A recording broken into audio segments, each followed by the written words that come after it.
Welcome to the Writer Dojo with your host, Steve Diamond. Hello. And Larry Correia. I didn't think of a quote. Today's episode, Outlining. Welcome everybody back to the Writer Dojo. Glad to have you back with us today. In my defense, this was the second episode we were filming, and we were having a nice conversation, and then we jumped right into this one. We did. I set Larry up. It's entrapment. Okay. So a few episodes ago, during a Q&A, someone brought up a question asking about how we outline. Okay. So so I figured this would be a really good topic for us to handle, or to kind of, springboard off of and talk about different ways to outline. We've done the episodes before, and you guys have heard them, outlining versus discovery writing. And you can go back and listen to those. But for this primarily, I just want to talk about outlining, some of the processes that we've used, some of the processes we've seen other people use, and how it has benefited us in our writing. Kind of a methodology. More of a methodology, nuts and boltsy. Yeah, Okay. yeah. So we've talked about the philosophies of outlining Correct. versus discovery writing. Yeah, As you guys know, yeah. Steve's a discovery guy primarily. I'm an outliner primarily. Mm-hmm. But we both swing both ways at times. Heyo. All right, now on the outlining thing, like I said, I'm an outline guy, but people tend to think when I say I'm an outliner that I have like this really rigid outline. Mm-hmm. Like I have bullet points for every single thing that happens in the book. And there are people that do that. Now, some people do that. There are authors I know who literally the entire book would be plotted out to the point where if they were to get hit by a bus, somebody else could come in and cleanly finish off that manuscript based entirely upon their outline and get every single scene and point. Yeah, that'd be either Brandon or Kevin J. Anderson. Yeah, like One of those two, probably. literally, yeah. We love you both. Yeah, and we don't want you to get hit by buses. We like you. That said, my outlines for a book tend to be a lot looser. Mm-hmm. So, for example, my outline for, let's say, one of my, I'm working on Graveyard of Demons right now. Right. Oh, such a good title. See, it's interesting too because the way I outline in particular, I'm so jealous of that title, dude. it is a good title. Well, because I had the Graveyard of Demons was a place in book 2, but now this is bigger than that. Never mind. Okay, so what I do is on the actual manuscript, sometimes I'll have a separate document and I'll flip back between the two. In this case, what I did is I just had the original manuscript page that I am writing on. I just use Microsoft Word. People ask us all the time, like, hey, what do you think of this program or this program? I was like, I don't know. I've been using Microsoft Word for the last 20 years. Well, So it's what I use. yeah, Microsoft Word or Microsoft Excel. Yeah. I've used both of those for a long time. Steve and I are both like masters of Excel. Okay. I used to be, he probably still is. I'm rusty. I've gotten better lately. Yeah, I'm rusty. But what I do is I take the actual manuscript and I will have basically divided up into sections. And then I will go point by point by point by point, was a plot point that must happen. Plot point that must happen. Plot point that must happen. The big things that you need Right. to make sure you're getting from your beginning to your end. And I will basically set them down in what I think is going to be the order. But that's not rigid, right? But it's not rigid. And as Steve learned with editing with me, I don't number my chapters as I write. Oh, I know, it was infuriating. Yes, and there's a reason why. And Jason Cordova learned this about me too. Yeah. I never number my chapters as I write them because in the editing process, I inevitably move chapters around. Which is exactly what happened to us. Yeah, because I'll say, we're head hopping between, we're not, head hopping is a bad term. No. We're having scene breaks and going to different point of view characters as we go. There will be times where I'll say, wow, okay, I wrote this scene with this dude and I put it here. But if I move that scene up a few spaces, I have now established a different tone, tension, whatever it may be. And I can't tell that from the outlining stage. Right. Because I haven't written the scene yet. I don't know how that scene is going to turn out. And there's sometimes where you, even if you're an outliner, you surprise yourself with like the tone of the scene. Yeah. So I don't number the chapters. Okay. I go through and I'll put plot point, plot point, plot point. This character has to do this. This character has to learn this. This character has to come to this point, whatever it may be. And I'll go through Big that. action sequence. Actually, yeah, there'll be like, I will have, like right now, I literally have a blank chapter in Graveyard of Demons. Because I have an overall word count I'm working towards, right? but I have to wrap up this whole series. So there's a lot of stuff. So I have a blank chapter about in the first act that says it's just, and you guys know, I told you on the show before, I put XXX yeah. for something like Control F and go back and find all the X. Yeah. That's XX is something where I just need to fill in a little thing like a name. I got to name this river. I got to name this town, whatever. What year was this? Got to look it up. That kind of thing. XXX is, it needs something, like it needs a scene, right? Mm-hmm. I have a blank chapter called Battle with Sarnobat, and it's a Jagdish scene, and I haven't written it yet because this is a scene that could either go long or it could go short. And so I've left this scene, but I know what happens in the scene, but I don't know how much time I'm going to have to tell that, how much real estate I've got. You know what I'm saying? Yeah. And that's one of the flexible ones. Now, after I've got all the pivotal plot points written down, the very bottom, I've got like a little thing with each character and what their arc is. Yeah. And that basically, when I say arc, it's like a paragraph. Yeah. It's like, this character is going to do this, this, this, and this, and this, and they're going to discover this, and they're going to do this, and then they're going to die horribly at this. Right. Right? As they do. As they do. And so I'll have like, probably like maybe 6 characters with that, where it's pivotal. These are point of view characters. Well, and I know that as you and I have outlined together, that's one of that last point that you're making. That's one of the things that we've talked about. It's like, okay, where's the character starting in this book? Where do we want them to end? Yep. And how do they get there? Yep. X, Y, and Z. Boom. Pretty much. And we kind of and we just chuck that at the bottom of the outline. Yeah, and I've known guys who've had like 50-page outlines. To be fair, our first Servants of War outline was pretty big. Yeah, on the because we'd initially written it. Yeah. For someone else who required a massive outline for like gigantic for like Bible coordination. Yeah. For basically their series Bible, because it was part of a much larger game universe. Yeah. Where they had like 20 years of development, and so we talked about on the IP writing episodes how you have to like honor what's come before. Yeah. Unlike say Star Wars. Yeah. Where they're just like, I'll do what you want. Well, but this is a good point to make. The methodology which you're talking about right now, if you go to write for, say, a game company, RPG company, whatever, understand they might require you to have an excessively detailed outline. I mean, I've joked about it before. My outline for the story I wrote for them was almost as long. It was almost as long as the the short story. Yeah. And so that's kind of an outlier for writing other people's IPs. Mm-hmm. The other thing that's going to affect the size of the outline, besides your personal, how much you need to get down on paper, is collaborations are going to have much more in-depth outlines. Yes. Because you're 2 guys working together, right? 2 authors working together, putting your heads together. Got to be on the same page. Got to be on the same page. Pun intended. Much more important. Now on that one, so like the Servants of War outline, we had already the big outline that we came up with for the game company. Yeah. We scrapped that entire world, cosmology, mythos, magic system. We threw out everything. Adding cool religion, which we talked about in the prior episode. But we already had a giant outline. So, but for example, that was first book. Second book outline is much, much more like what I just talked about. Yes. I think we went from probably the first outline was probably 20-something pages. I think it's 28 pages. Current one is what, like 4? Yeah, it's like 3 or 4. Yeah, which is pretty normal for one of my books. Yeah. So my second collaboration with somebody, obviously, because we now work together, we know what we got, and we also established the characters. Yeah. So we're building on a foundation. So 28 pages for the first one, 4 or 5 for the second. Well, and to be fair, in that first one, we're figuring out what the world is. We had to create it from scratch. Well, and that's the thing too, guys. Don't be so rigid with your outline that if you come to something you don't know and it's not in the outline, you freeze. No. The outline, guys, is just a tool to help you. Yes. Not hinder you. If your outline is hindering you, like, oh geez, I don't know, I didn't say what do they believe about that? What is the culture? I mean, I don't know. Do they have squatty potties or do they have regular toilets or what is their plumbing like? It doesn't matter, guys. It just doesn't matter. In general. Yeah, it doesn't matter. That's probably not a big part of the plot.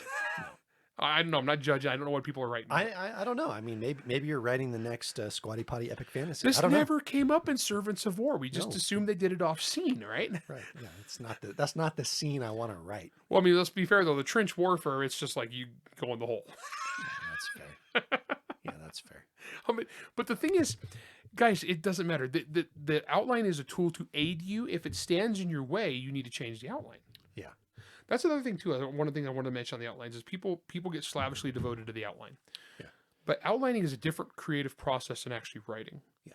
And this is one of the points where I think a lot of us are really truly hybrid between discovery and outline. Yes. Yes. I mean, we've said this a lot of times before. You know, we're like, okay, yeah, Larry, you're the outliner. Steve, you're the discovery writer. But in reality, people are rarely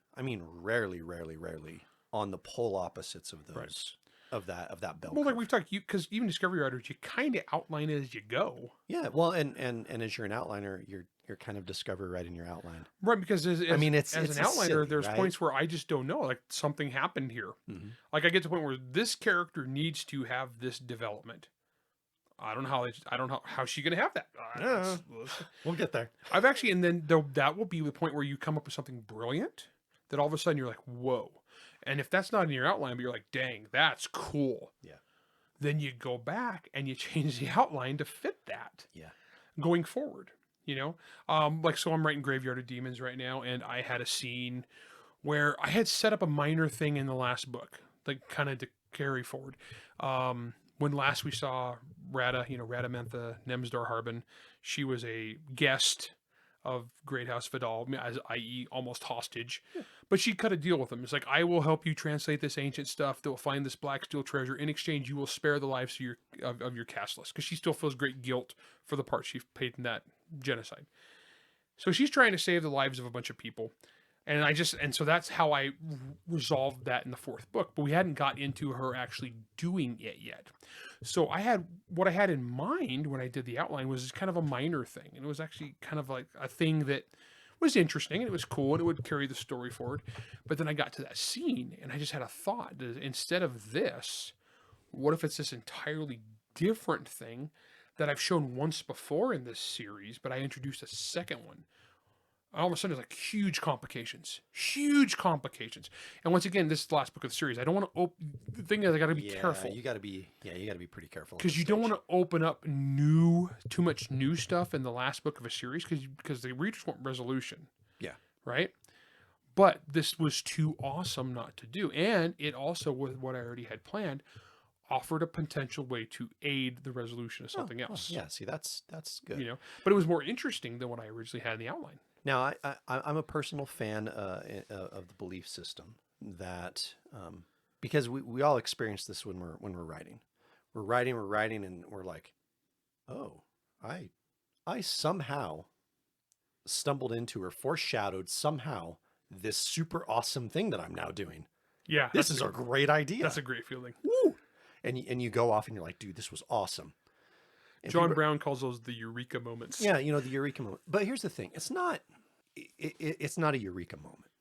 It's your brain has been working overtime on this problem since you started writing. Mm-hmm. And in your case, you're in your fifth book in this massive series. Okay, you've been thinking about this for literally a decade. Oh, I've spent thousands of hours. So many with thousands these characters.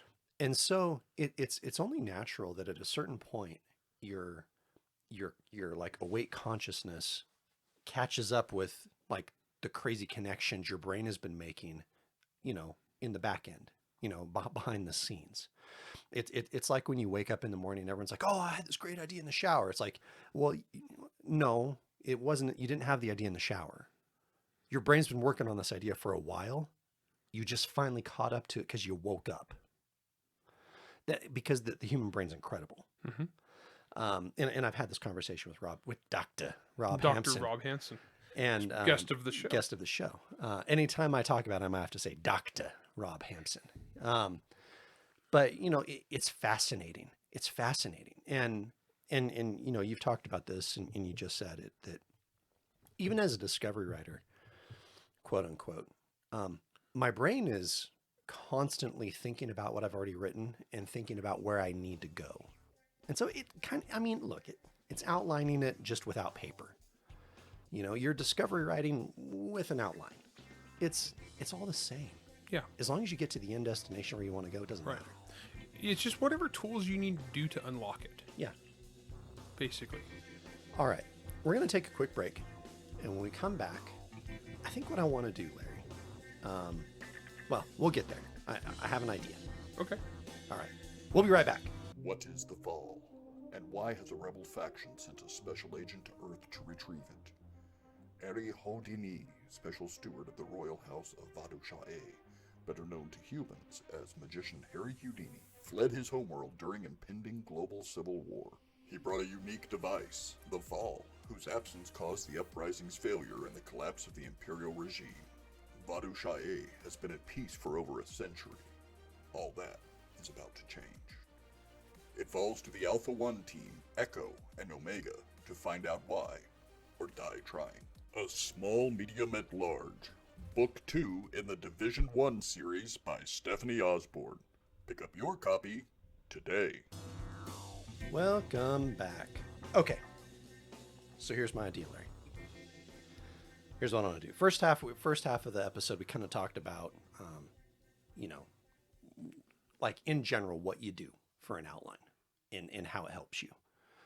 And how one of the biggest, I think, takeaways for people is, man, don't be too attached to it. It's okay if things stray, if things change. This is why you're changing it now before you write a bunch of words down. Right, yeah. I mean, you know, I don't want to be 700,000 words into my book and being like, oh crap, I got to change all of it. The more brain processing that you can put onto it early before you actually put words on paper, the less words on paper you're going to have to throw away when you realize you went up the wrong hill. Okay.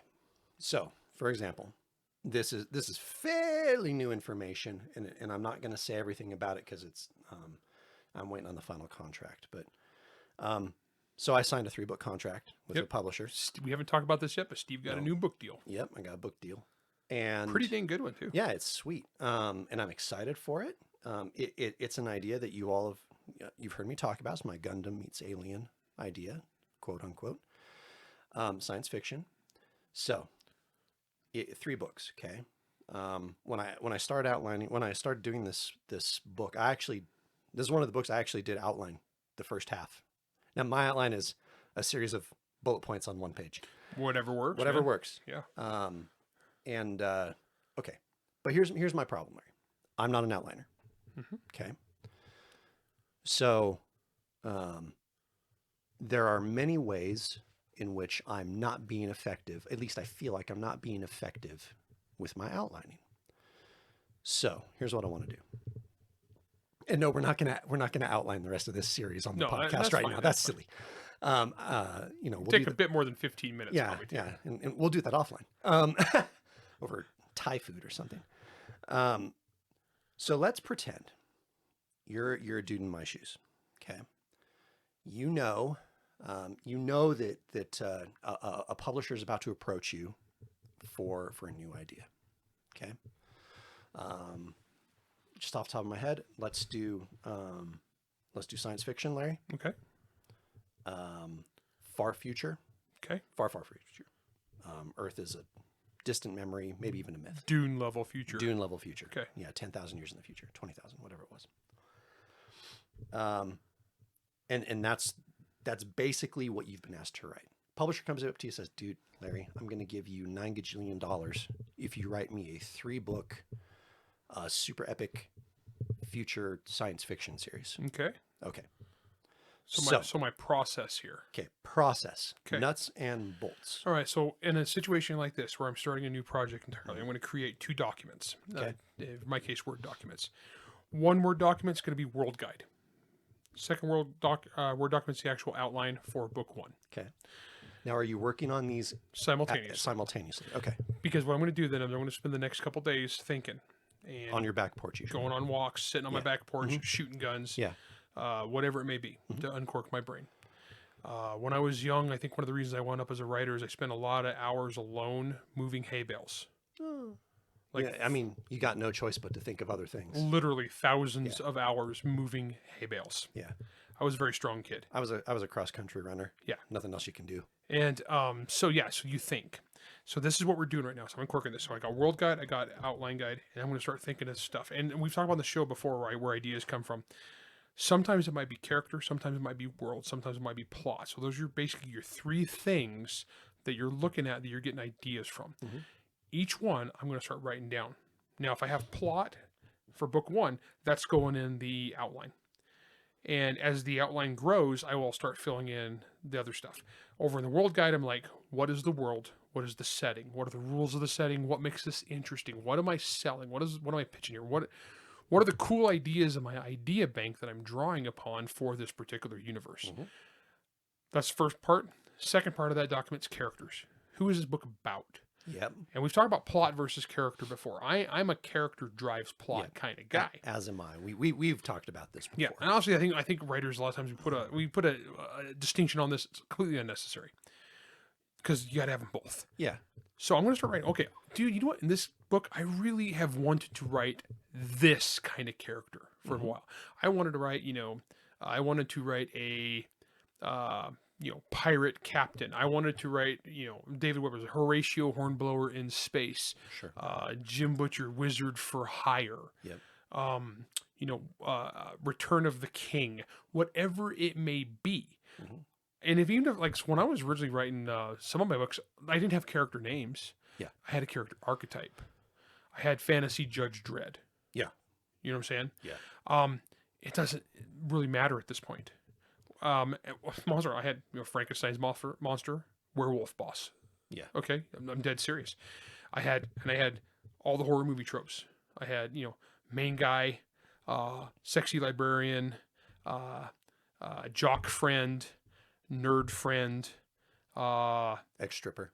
morally ambivalent hot chick. Yep. I went through and I just took horror movie archetypes. Yep. Okay, so this is that point where I'm building my world guide, characters world. Mm-hmm. So for World for Monster Hunter would have been like, world is our world, but horror movie tropes are all real. Only we're not writing about the victims. We're writing about the survivors. Yeah. Okay. Mm-hmm.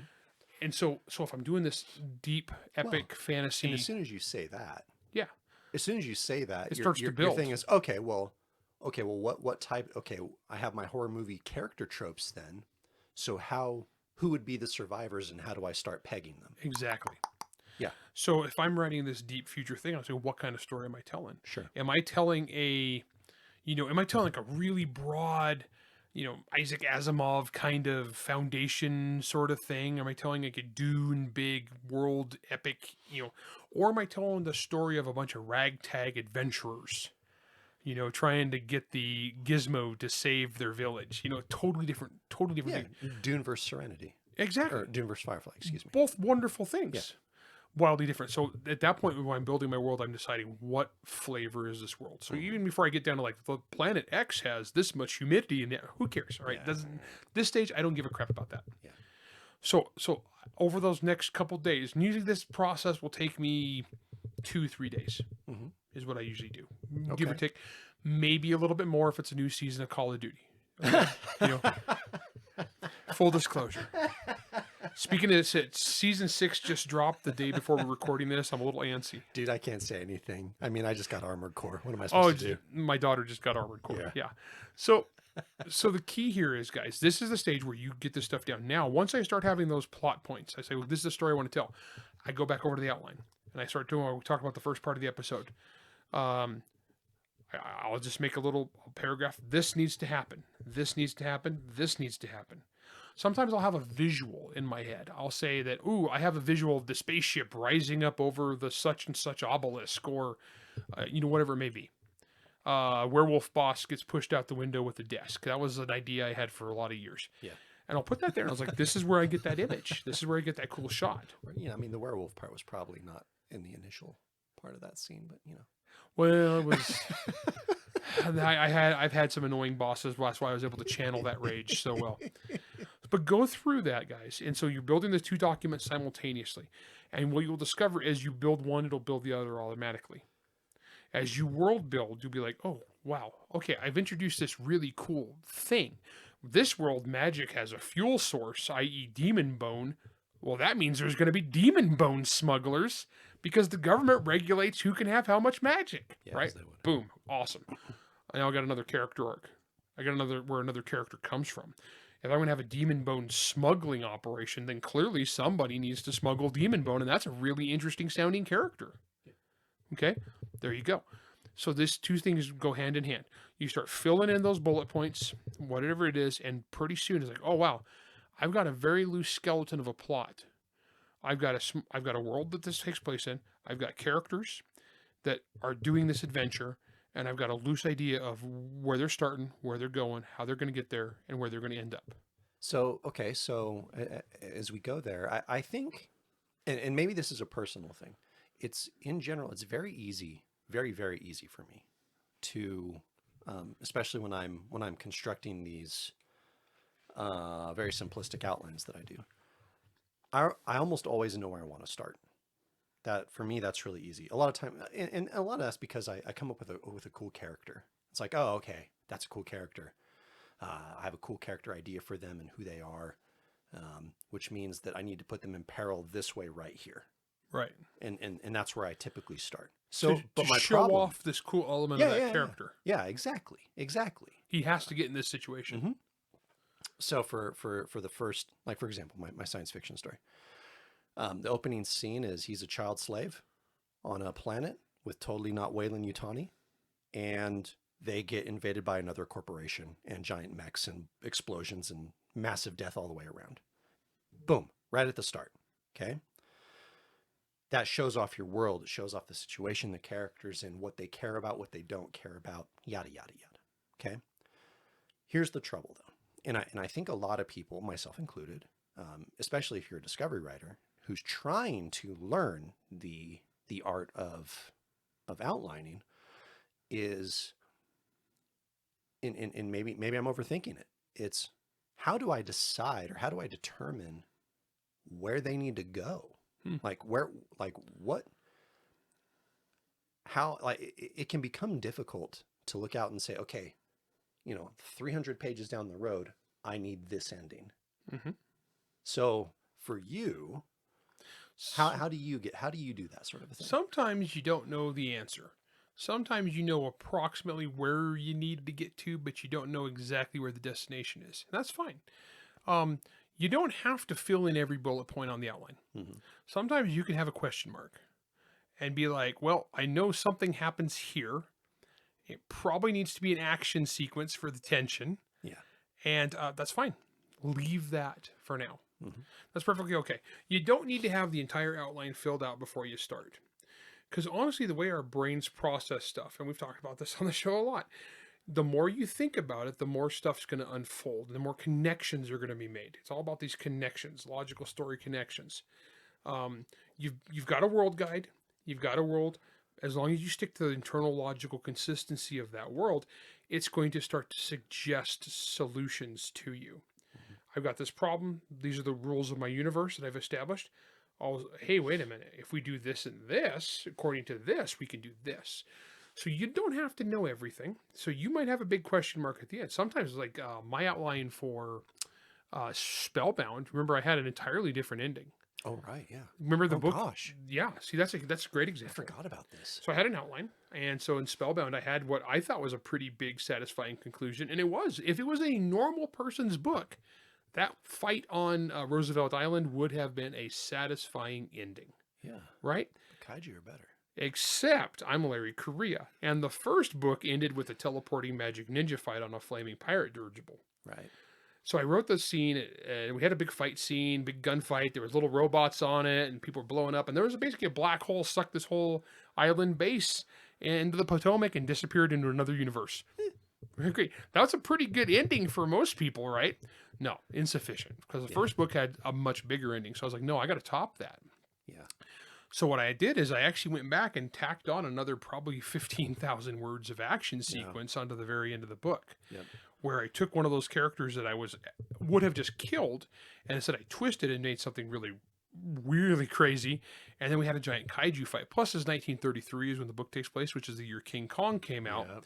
So it made perfect logical sense for me to have a giant kaiju battle across Washington, D.C. that culminated with a giant demon monster crawling up the side of the Washington Monument. I mean, plus then we got to see the true hero of the series, which is Steve Diamond, the telekinetic. Steve Diamond, the telekinetic, who originally was just going to die in that scene. And Can't keep me down. He can't keep me down. Only magic ninjas can kill me. Ninjas got him in book 3. But spoiler. But to be fair, that was one of those where I had an outline, but I thought I knew what I was doing, but it wasn't until I got to the end that I realized that no, this is insufficient. And that's perfectly fine. So the outline, you're not slavishly devoted to it. It's just a skeleton. It is an outline. It is a tool that can be changed. It's like house plans. When we were building my house, I built a house up in the mountains. I wanted to build my wife's dream home, and we hired an architect, and my wife went through. She approved the plans, right?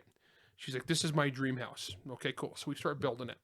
We're, going along and they're framing it. And they got to the point where they're doing the ceiling in the living room and the kitchen. And my wife looks at it and looks at the house design and she hates it. It makes her cry. She hates it. She's so awful. It's just stupid. And she's kicking herself because she approved the plans. And she hates it. And I looked at it and I say, okay, I think they could probably change this. And so I got the builder and I say, hey, I know this is on the plans, but we're looking at it now and it's not what we imagined. Is it possible to change it? And they did. And it cost some money because, obviously we're cutting wood at this point. It's very expensive. Yeah. But here's the kicker. The book, it doesn't cost anything. The outline doesn't, I don't have to throw a bunch of lumber away. You know what I'm saying? I don't have to pay guys a bunch of hours to do this. That's what you outline for, right? I can change the outline and say, okay, nah, you know what? I'm looking at this now. I'm deeper into it. I'm closer to it. I can see it taking shape. And that shape is not what I imagined. That shape is not good enough. Change it. Yep. That's the beautiful part of word processors, man. Just boom, changed, done. And so I think that's really what we do outline for. Outlining is, like I said, it's the house plans, but what you actually get into, you're actually seeing it.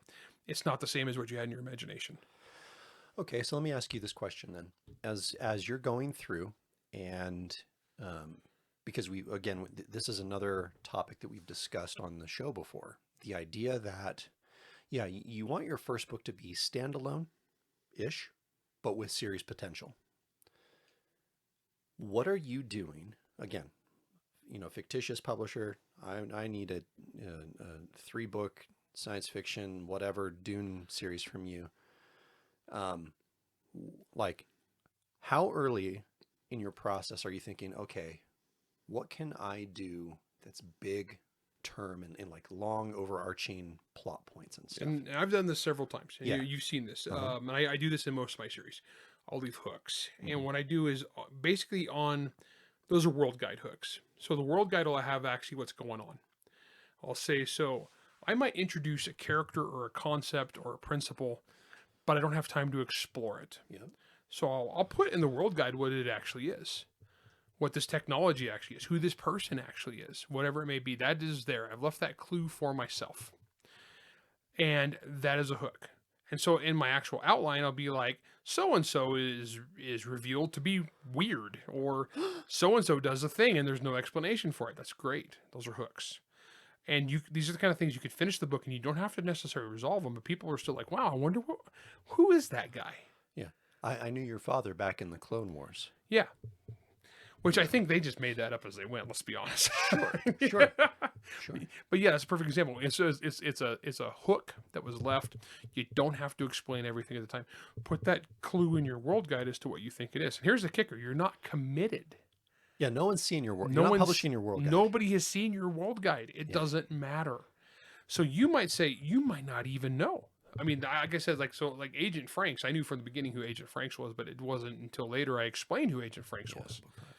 However, there are other things I've done where I just dropped a passing line. It's like, oh, that's so-and-so. And I don't ever specify. But then years later, people are like, oh, who is so-and-so? I was like, well, I don't know. And then I'll get to it. It's like, I know, but I'm not telling you, which means I don't know. Really, I didn't know. I don't know. I just, stuff happened and I just dropped it. And this is also a skill that you will pick up more with practice, where it's just instinctual. You're like, readers are going to think it's cool. It's like, who is that dude? Okay, cool. And I'll put his name and I'll write it down and I'll keep it in the world guide and it'll be like, mentioned by so-and-so, ? And then the next book was like, oh, that's who that is. Yeah. because then there's now when I'm doing that same process, I have an opportunity. And so you just kind of like you build the stuff you layer. So people, a lot of times people think that, wow, Larry, you're so smart. You planned this out 7 books in advance. Yes and no. Sometimes yes, I did. I thought, wow, this would be really cool to have this guy be this. And I had that years ago, right? And I just keep building onto that. And then finally comes a chance for a reveal. Stricken. Yeah. Oh, yeah. I've known who Stricken is since I introduced him. I've known who Stricken is since the very beginning. And so it wasn't like 6 books later, five books later, I'm like, this is who he is. Yeah. And everybody's like mind freaking blown.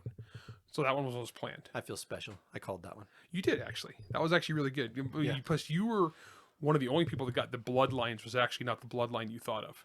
Mm-hmm. That was pretty cool. And part of that's because I've written with you. Steve knows. You know, like I get it. I'm like, Yeah. oh, okay. I know where your mind's going. So sometimes you lay clues for stuff you plan, and other times opportunities just present themselves. Jump on it. Yeah. Could go either way.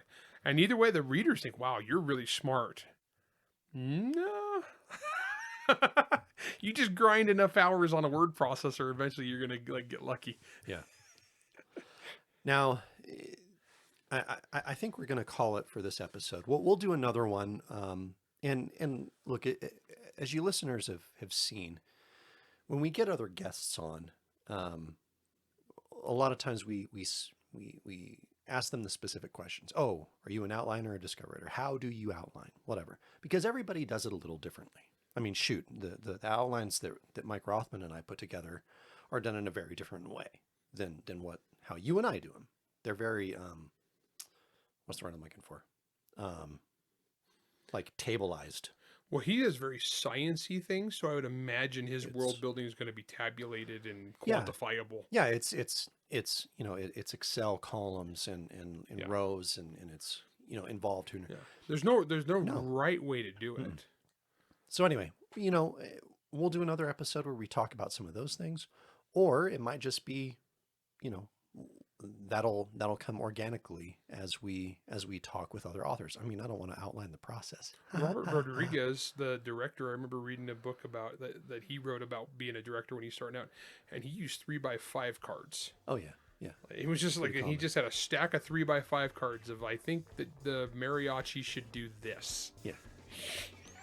And he just moved them around until he had a plot. Hey, whatever works, right? Yeah. All right. Well, anyway, so again, this episode kind of was born out of genesis of some questions that were asked from us. And as we've always talked about, if you're a supporter of the Writer Dojo, which you can easily become through 99 cents to $10 a month, whatever you want to do, we answer your questions first. And often those questions just turn into full-blown episodes because we can't help ourselves. It's true. It is true. They're more often than not, yeah. So for all of you out there who've been wanting to know how we outline, more specifically how Larry outlines, because I don't do that crap. This is how Larry's brain works when it goes for it. And I hope it's insightful, and I hope that for some of you out there, it gives you a good idea of how to start, in the direction you can run with, and for how you outline your stories. So hopefully that helps. We'll touch on this topic again, but this is the Writer Dojo. We'll see you on the next one. Writer Dojo is Steve Diamond and Larry Correia. Produced by Jack Wilder and Bear and Hare Studios.